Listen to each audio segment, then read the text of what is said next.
Hello guys, welcome back again sa ating YouTube channel, no, The Action Man. Una sa lahat, may galab shoutout po sa lahat ng mga kakamping at sa mga hindi man mga kakamping. Kung interesado ka sa video ito, patapusin mo na hanggang dulo at huwag nyo nang kalimutan na i-like at i-share ang ating video para malaman naman ng ilan sa ating mga kababayan na nagtutulog-tulugan sa katotohanan.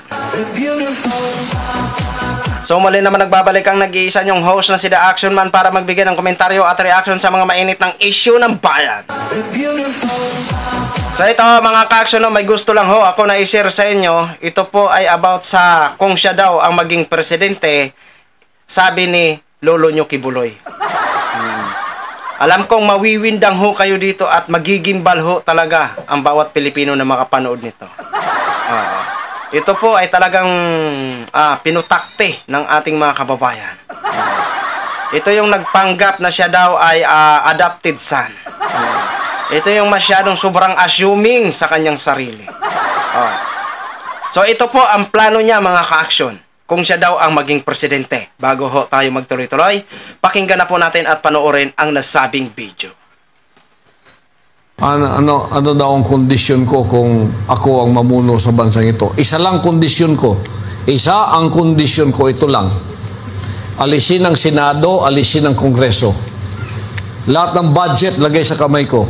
Lahat ng pera ng Pilipinas, 5.6 trillion ilagay sa kamay ko. In 5 years, gagawin kong superpower ang Pilipinas. Wow. Walang magnanakaw kahit 5 at walang makikialam na magnanakaw kahit 5 pag kayo ay tumulong sa akin. Walang magnanakaw na katulad ng makikita natin ngayon. Gusto kayong tumulong sa akin? Pinalakpakan din ng kanyang mga alipores. Nataw, kanina pa sana ako matatawa. Ano daw yun? Walang Senado, walang Kongreso. Lahat ng budget ay nasa kamay ko. In 5 years, gagawin ko na superpower ang Pilipinas.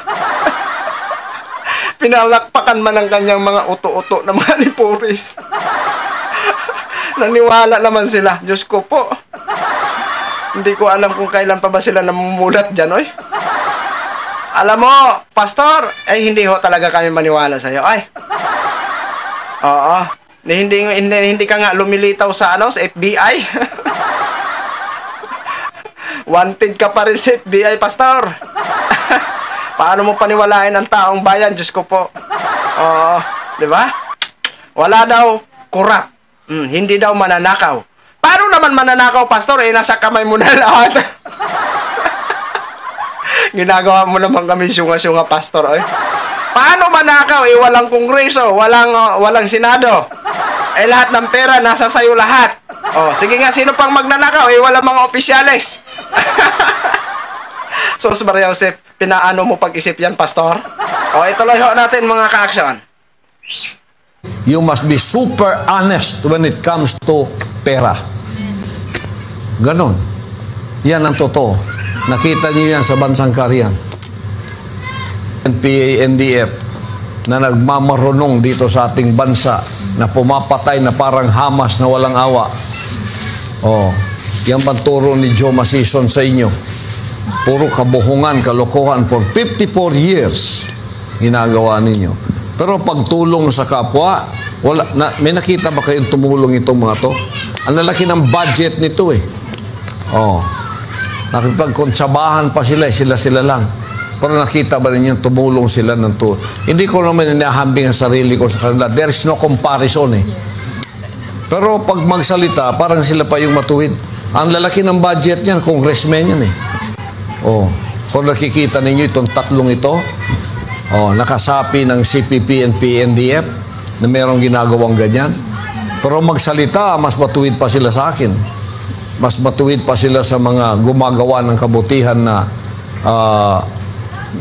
congressman kayo. Dapat kayong nagbigay sa akin ng congressional medal sa ginagawa ko Kung matuwid kayo. Kung talagang kabutihan ang nakikita ninyo. Merong isang citizen dito na Pilipino na kusang loob nagbibigay nito. Sino pang nagbibigay ng mga awards, recognition sa akin? Itong mga individual na may mabuting puso para sa ating bayan. Amen. Pero kayong mga leader na Mga congressman, bigyan mo daw siya ng bigyan nyo daw siya ng parangal. Ano bang ginawa ni Kibuloy para bigyan ng parangal? At teka lang, Kibs, teka lang, Pastor. Yung sabi mo na walang awang pumapatay, mukha yatang pinapatamaan mo yung kaibigan mo.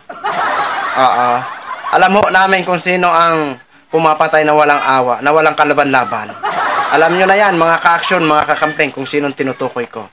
Kaya huwag kang masyadong malinis, Pastor Kibuloy. Kaibigan mo ang gumagawa niyan. Ano bang naitulong mo para bigyan ka ng parangal? Sa tingin mo ba, titingalain ka ng taong bayan? Titingalain ba ang isang wanted sa FBI?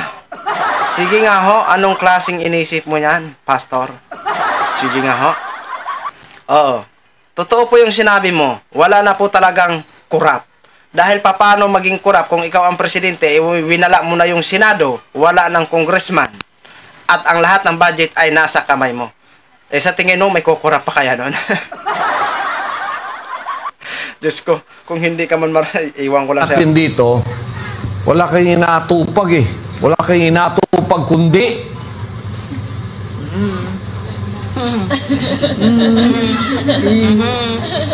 Business for the world of this love. blank. Yan, oo. Paano ko kayong maigagalang yan? Ha? Paano ko kayong maigagalang yan? May nagsabi sa akin, Pastor, yung ginawa mo sa bansang Karian, lahat-lahat nakita namin. Pagkaganda-ganda.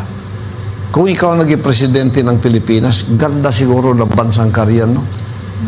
Sabi ko, wala akong ambisyon na ganun para sa bansang Karian, sa bansang Pilipinas. Dinadalangin ko lang. Kasi hindi ko ministry yung maging politiko. Maging politiko ako katulad nyo. Ayan, nakatali na rin ang kamay kong katulad ninyo. Ang gusto kong gawin, hindi ko magawa. Kahit hindi ako magnanakaw, ako sana kong nagnakaw pag kami ginawa akong mabuti. Di ba? Apo. Eh, gayon nga, hindi ako konektado sa gobyerno. Lahat ng akusasyon pinupukol sa akin eh. Imbis na ako ay pasalamatan eh. Di ba? So, ano daw ang kondisyon ko kung ako ang mamuno sa bansang ito? Isa lang kondisyon ko. Isa ang kondisyon ko, ito lang. Alisin ang Senado, alisin ang Kongreso. Lahat ng budget, lagay sa kamay ko. Lahat ng pera ng Pilipinas, 5.6 trillion, ilagay sa kamay ko. In 5 years, gagawin ko superpower ang Pilipinas. Walang magnanakaw kahit 5 at walang makikialam. Ano yung So yun na ho, mga kaksyo, no? Huwag po kayong maniwala doon. At alam na alam kong hindi na po kayo naniniwala dyan kay Kibuloy. Ang naniniwala lang ho talaga sa kanyang bansang Karian, yung mga taong nandun. O, di ba? Nagpapalakpakan din. Di ba? So, kayo po, kung ano yung masasabi, basta ako, ni minsan hindi ako nagtiwala dyan. 0, 0, 0. So yun lang ho, mga ka-action, mga kakamping, share ko lang ho sa inyo. Maraming salamat po sa lahat natin ng mga viewers, Luzon, Visayas at Mindanao all over the world. Ako po ang inyong lingkod, si The Action Man. Good evening, everyone. Beautiful.